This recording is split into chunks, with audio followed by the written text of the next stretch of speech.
The last day of death row inmate Christopher Collings, a small town's darkest secret exposed. Hello, friends.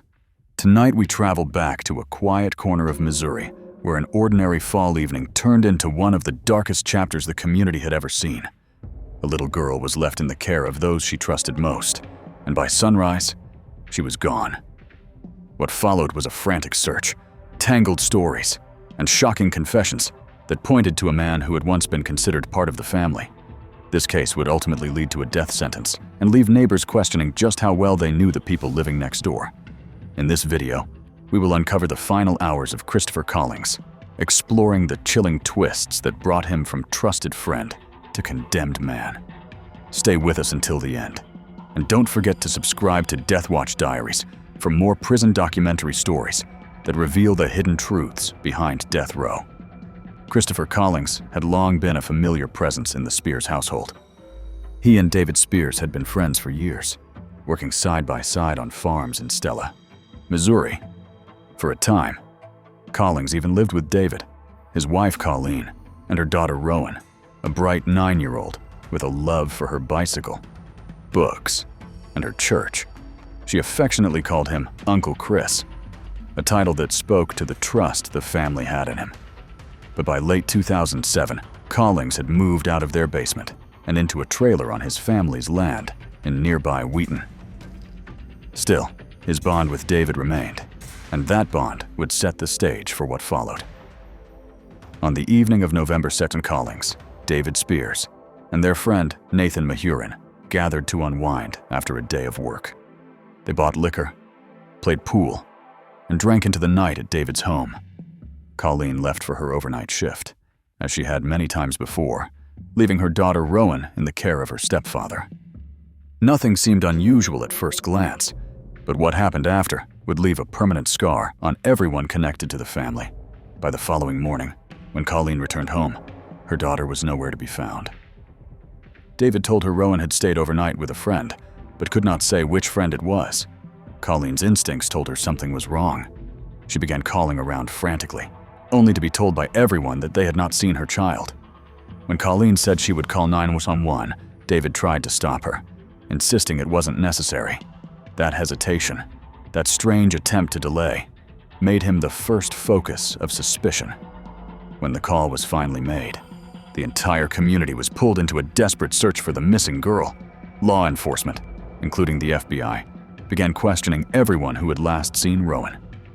Nathan Mahurin told investigators that the girl had been asleep at home when he left with David that night, dropping him off around midnight.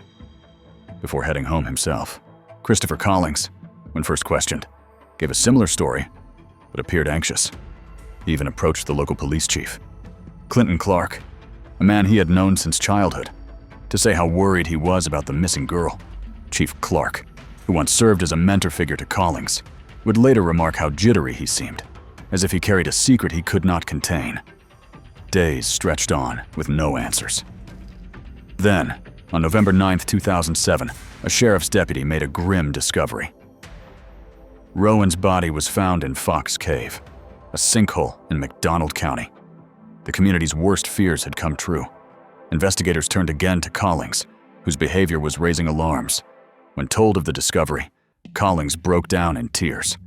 He refused to speak to FBI agents, but agreed to confide in Chief Clark. They drove to a secluded bridge, where Collings extended his wrists and said the chief might as well handcuff him.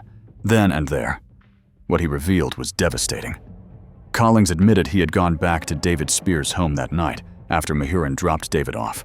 He said he carried Rowan, still asleep, from the house into his truck and drove her back to his trailer. There, in the most chilling part of his confession, he admitted he ended her life and tried to erase all evidence before leaving her body in Fox Cave. His tears and trembling voice convinced Chief Clark that this was the truth of what happened, and Collings was arrested. But the story did not end there. Soon after, David Spears himself confessed to investigators, saying he had been part of the crime alongside Collings. His admission added a new layer of confusion and suspicion. If true, it meant two men were responsible, but investigators could find no physical evidence tying Spears to the crime scene, only Collings. The conflicting confessions left a cloud of doubt over the case. Had Spears simply lied to shield his longtime friend from taking the full blame? Or was Collings trying to carry the weight of both men's actions? The truth may never be fully known. In the end, prosecutors had enough evidence to secure a conviction against Collings. Items burned in a fire pit near his trailer, fibers found in his truck, and his own confession painted a picture the jury could not ignore. In 2012, Christopher Collings was found guilty and sentenced to death. Spears, however, saw the charges of taking part in the crime dropped, though he did serve time for child endangerment for leaving Rowan home alone that night. The decision outraged many who believed his hands were not clean. But in the eyes of the law, the case against him could not be proved. The aftermath for Colleen Spears was devastating. Within weeks of her daughter's death, she filed for divorce from David Spears. For her, there could be no return to life as it once was. For the town, the haunting realization remained a trusted family friend. The man known as Uncle Chris had taken everything from them. Fast forward to the present day. Christopher Collings sits on Missouri's death row, his appeals exhausted, his scheduled execution looming. In those final hours, as the clock ticks down, the weight of his past actions hangs heavy in the air. Guards move quietly through the corridors, conscious of the gravity of their task. For Collings, every sound, the buzz of the lights, the clang of distant doors becomes sharper, each one reminding him that his time is almost gone.